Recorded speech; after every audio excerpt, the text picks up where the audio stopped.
National bank of Pakistan की सूद से पाक स्टूडेंट लोन स्कीम यानी तलबा के लिए कर्ज़ हसना की स्कीम का आगाज़ हो चुका है और इसके लिए दरख्वास्तें मतलूब हैं। इश्तिहार अखबारात में आ चुका है।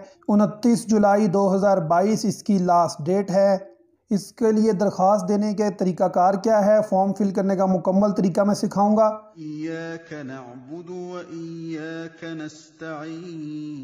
ये PDF है, आप इसको प्रिंट भी कर सकते हैं, इसकी फ़ोटोकॉपी भी ले सकते हैं। पहला पेज जो है आपकी एक्नॉलेजमेंट है कि आपका फॉर्म जमा हो चुका है। इसकी दो हिस्से हैं। सबसे पहले आपने नाम लिखना है, फादर नेम, CNIC, अपने शनाख्ती कार्ड नंबर लिखना है, पता लिखना है, मोहल्ला, तहसील, ज़िला और सूबा, और फिर अपनी अदारे का नाम और डिपार्टमेंट लिख के यहाँ पर अपना साइन करना है और ब्रांच मैनेजर से ये स्टैम्प करवा लेना। ये काम आपने 2 दफ़ा करना है, यहाँ पर और यहाँ पर। पहला जो फॉर्म होगा वो ऑफिस कॉपी यानी बैंक वाले रख लेंगे और दूसरा जो होगा स्टूडेंट कॉपी वो आपको फराहम कर दीजिए, स्टूडेंट कॉपी आपको फराहम कर दी जाएगी।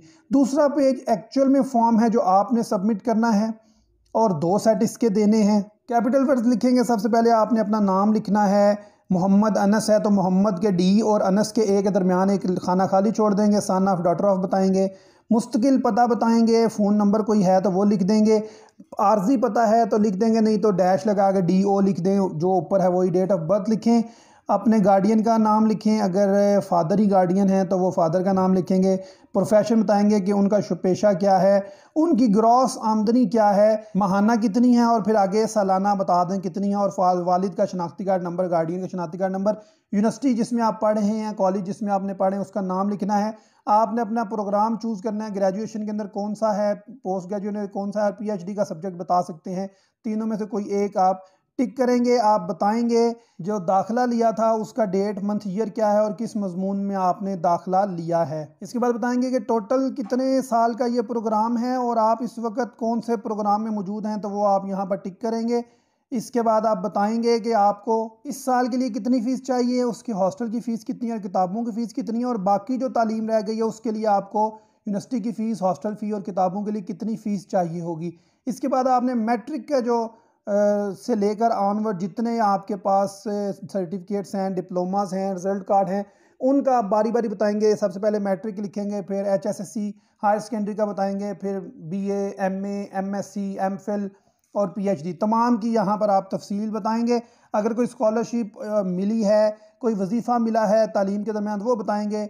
और उसके बाद आप अपना तारीख लिख के साइन कर देंगे। ये 2 दफ़ा सेट बनाना है। इसके बाद पेज नंबर 3 पर आ जाएंगे। ये NPP मैनेजर सर्टिफिकेट देगा, उसको वेरीफाई कर लिया है कि वो वाक़यातन मुआशी तौर पर उनकी स्टैंडिंग कमज़ोर है और उनको कर्ज़े की ज़रूरत है। यहाँ पर नाम नंबर लिखे तो ब्रांच मैनेजर अपना साइन स्टैम्प करेगा वो। और ये दरख्वास्त गुजार ने मेक श्योर करना है कि बैंक मैनेजर जो है फाइनेंशियल स्टैंडिंग वाला ये वाला फॉर्म अपने नाम और स्टैम्प के साथ वेरीफाई करे, तब ही वो दरख्वास्त आगे फॉरवर्ड होगी। और ये भी बताया गया है कि अगर जिस ब्रांच में आप दरख्वास्त दे रहे हैं वो उस ब्रांच मैनेजर के एरिए में नहीं आती, तो फिर वो मैनेजर जो है वो आपके करीब तरीन जो भी बैंक होगा वहाँ पर इसको फॉरवर्ड कर देगा और उस ब्रांच का मैनेजर भी इसको वेरीफाई करेगा। और ये जो सर्टिफिकेट है ये आपका VC, प्रिंसिपल रजिस्ट्रार, अपने यूनिवर्सिटी के लेटर हेड पर जारी करेगा, सर्टिफाई करेगा कि आपका नाम, आपके फादर का नाम यहाँ पर इस इंस्टीट्यूट में पढ़ रहा है, ये प्रोग्राम है इस ईयर में और ये उसका एनरोलमेंट नंबर है।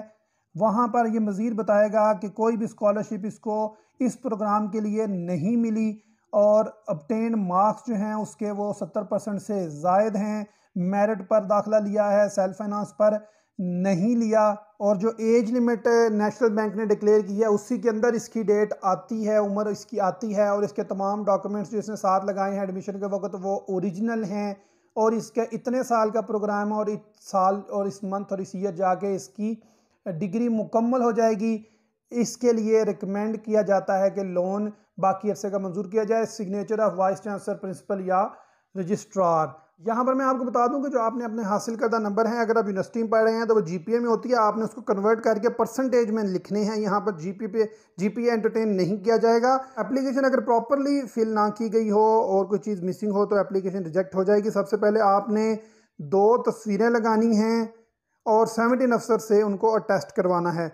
इसके बाद फ़ी चलान जो आपने जमा करवाए यूनिवर्सिटी में या यूनिवर्सिटी ने जो मांगे उसकी तफसीलात और बोर्डिंग एक्सपेंसिव जो आपकी हॉस्टल के अखराजात के चालान है वो भी आपने जमा कराना है। खर्चा खाने पीने का आपने उसमें शामिल नहीं करना। इसके अलावा आपने इनकम सर्टिफिकेट साथ लगाना है अगर आपके पेरेंट्स गवर्नमेंट में, सेमी गवर्नमेंट या प्राइवेट में, और अगर वो सेल्फ एम्प्लॉयड हैं तो जो एरिया का काउंसलर है यूनियन काउंसिल का, उसने सर्टिफिकेट इनकम का शो करना है। डोमिसाइल, शनाख्ती कार्ड पेरेंट्स की और स्टूडेंट दोनों लगाएंगे, अपनी फ़ोटोकॉपियाँ लगाएंगे शनाख्ती कार्ड की। इसके अलावा तमाम एजुकेशनल डॉक्यूमेंट्स जो होंगे उनकी टेस्टेड फ़ोटोकॉपियाँ लगाएंगे।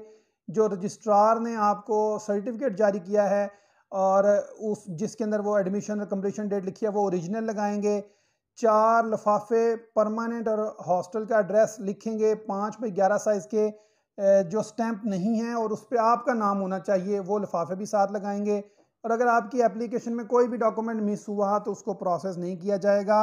और जो फंड्स की अवेलेबिलिटी है वो लाजमी होगी, जितने फंड्स होंगे उसके हिसाब से ही आपको ये जारी किए जाएंगे। क्योंकि ये 6 बैंक्स का कंसोर्शियम है जो मिलकर फंड्स जारी कर रहे हैं, इसलिए फ़ंड्स की अवेलेबिलिटी के हिसाब से आपको जो कर्जा जाते हैं वो इशू किए जाएंगे।